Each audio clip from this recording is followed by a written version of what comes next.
Hey friends, it's Julie. Welcome back to Row & Co Farms. Welcome to the Homestead Kitchen.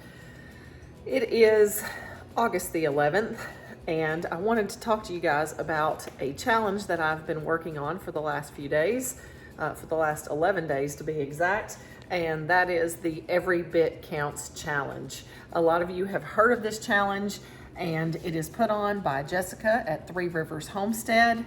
And if you'll remember, back in the beginning of the year, she's the one that does the challenge, the pantry challenge, where you don't go to the grocery store for a couple of months, and we did participate in that one as well. Well, this challenge, Every Bit Counts Challenge, is to preserve something, anything, each day for the month of August. So we have been participating in this challenge, and I've been capturing just little bits of footage every single day of what I've been doing, and I was going to compile it all together at the end of the month and do one video, and I've realized that that's just going to be too much in one video. So I'm going to go ahead and put together everything that I've done for the first 11 days of this challenge, and it is a lot. So stay tuned for what we have done. Some of it's just little snippets here and there. It's not full tutorials. This is really just to give you an idea of how much you can actually preserve if you do something every single day. It does not have to always be a canning project. That is what I happened to do today. But the other days, some days were big things, some days were small things, but we did something every day, and we're gonna keep doing something every day until the end of the month. So I'm really excited to show you what we've done so far. So here we go.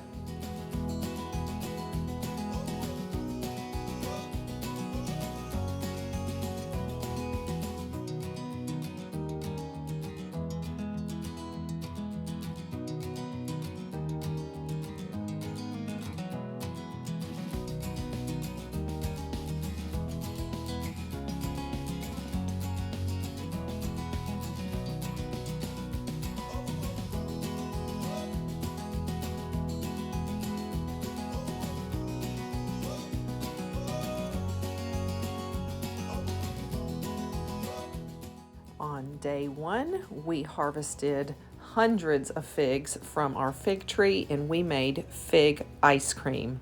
This is a cherry and fig ice cream type gelato, and then we also made a almond and fig gelato that is really delicious. We ended up with 25 pints of ice cream to eat this year. On day two, we freeze-dried a gallon of watermelon, a half gallon of Kajari melon, and a half a gallon of red noodle beans.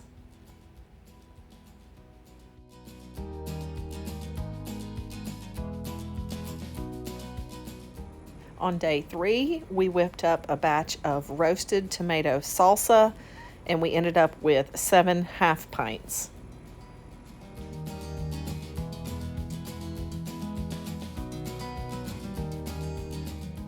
On day four, we dehydrated several trays of cherry tomatoes from our garden, and once they came out of the dehydrator, we covered them in olive oil, and then we're storing them in our refrigerator for future use.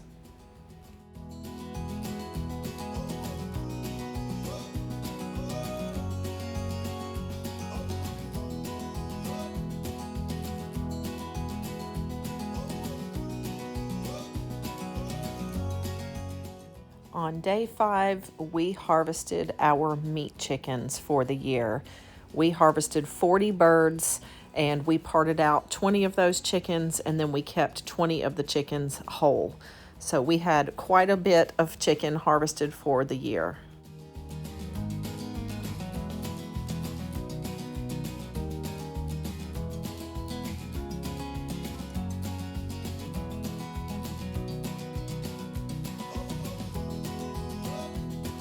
So here we have 20 bags of chicken carcasses, which is the frame of the chicken, 4 legs, and the neck and the wing tips.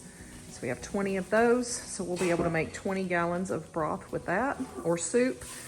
Then we have 10 bags of chicken legs. There are 4 in each one. We have 10 bags of chicken thighs. There are 4 in each pack. We have 10 bags of wings. There are 8 in each pack. And then we have 20 bags of chicken breasts with 2 in each pack. On day 6, I took the fat from our chickens that we butchered and I rendered it down, and I'm storing it in these jars that I got from a previous order of chicken fat that I got. And I'm going to be reusing the chicken fat for cooking with in the future. On day 7, we did another batch of that roasted tomato salsa, and we ended up with 7 of the half-pint jars and 2 of the whole pint jars. On day 8, we were able to freeze dry a half of a gallon of corn, a half a gallon of figs, and a half a gallon of red noodle beans. On day 9, I am freeze drying some green onions that I have had stored in my deep freeze, and I wanted to get those out. So we ended up with a half a gallon of freeze dried green onions.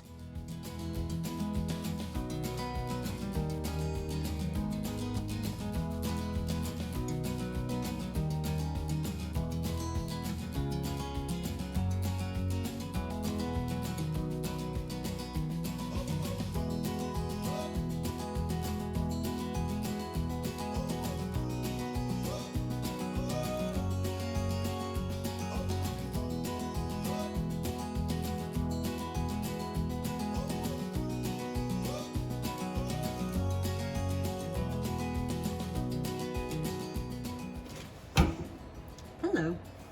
So today's preservation project is going to be these chicken carcasses from our chicken butchering last year. I have a couple of bags of these. There are 4 chicken carcasses total here. And I also have just a bag of assorted onion pieces, carrots, celery, all those kind of things from just, bits and pieces and skins from where I chop up onions and have stuff left over. So I keep that in the freezer just for broth.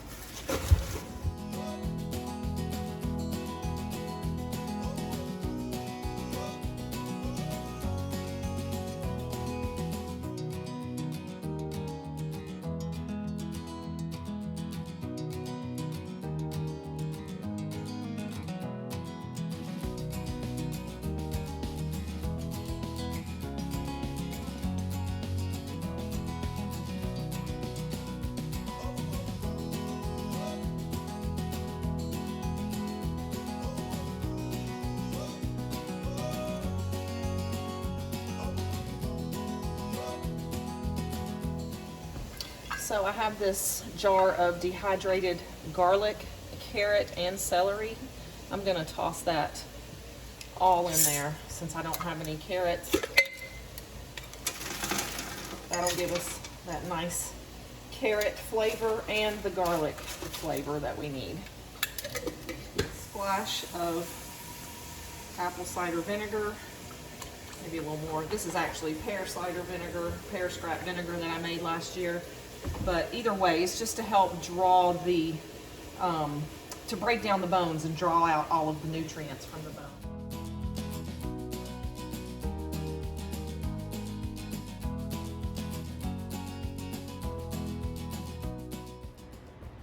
All right, we've got everything in here. We've got our vinegar.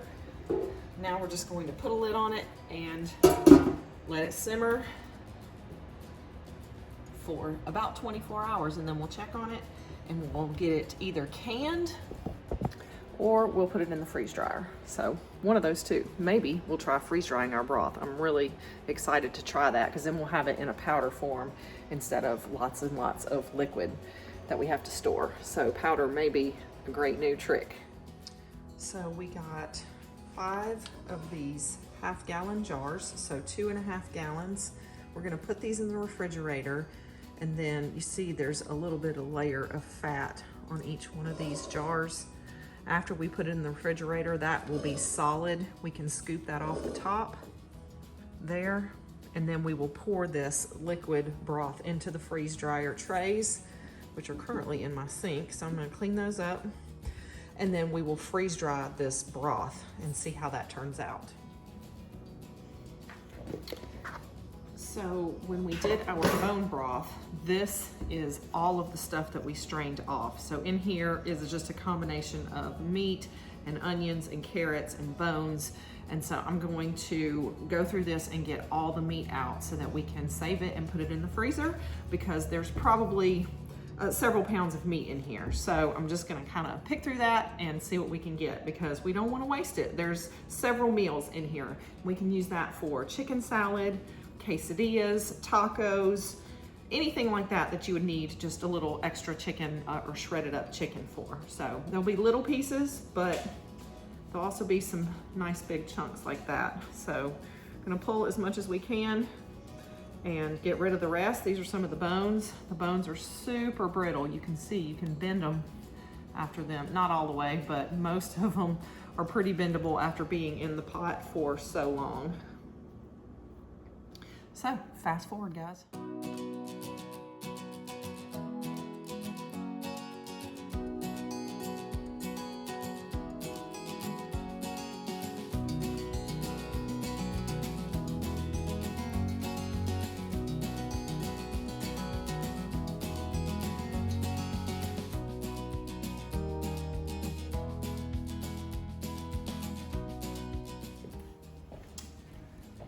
So I'm all done.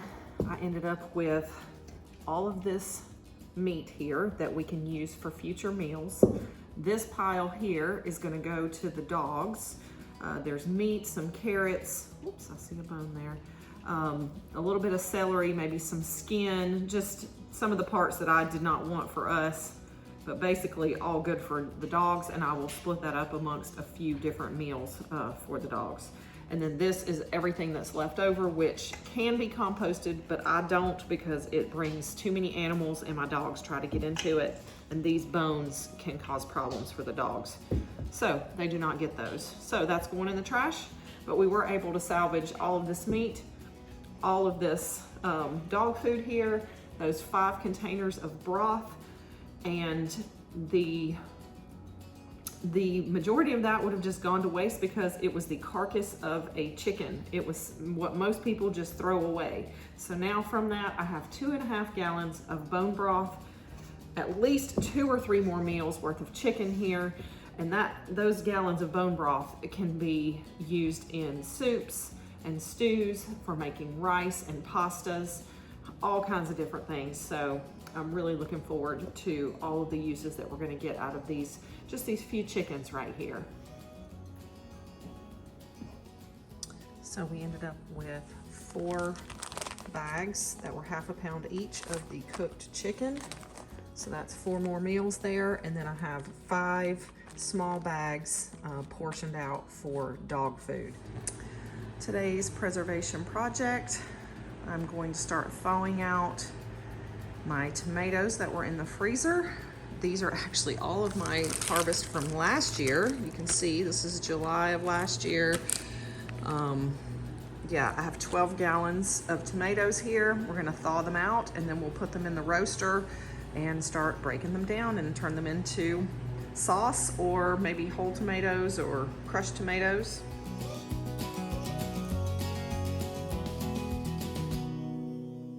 I dehydrated another small batch of cherry tomatoes, and I'm going to be putting some olive oil over them and storing them in the refrigerator.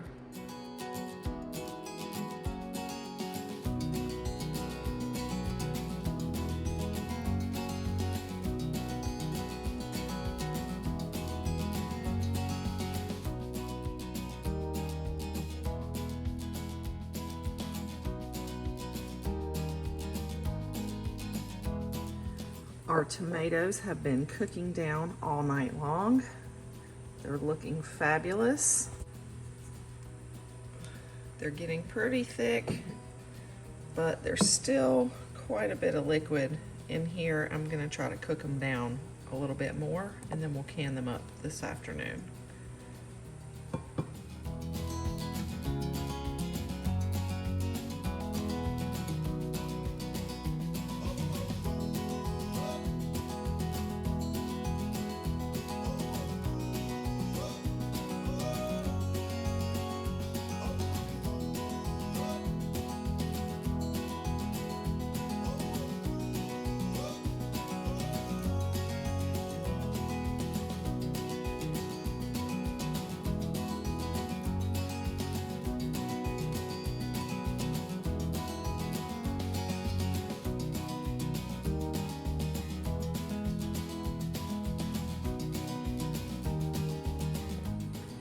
So we got 13 pints and 1/2 pint of tomato sauce.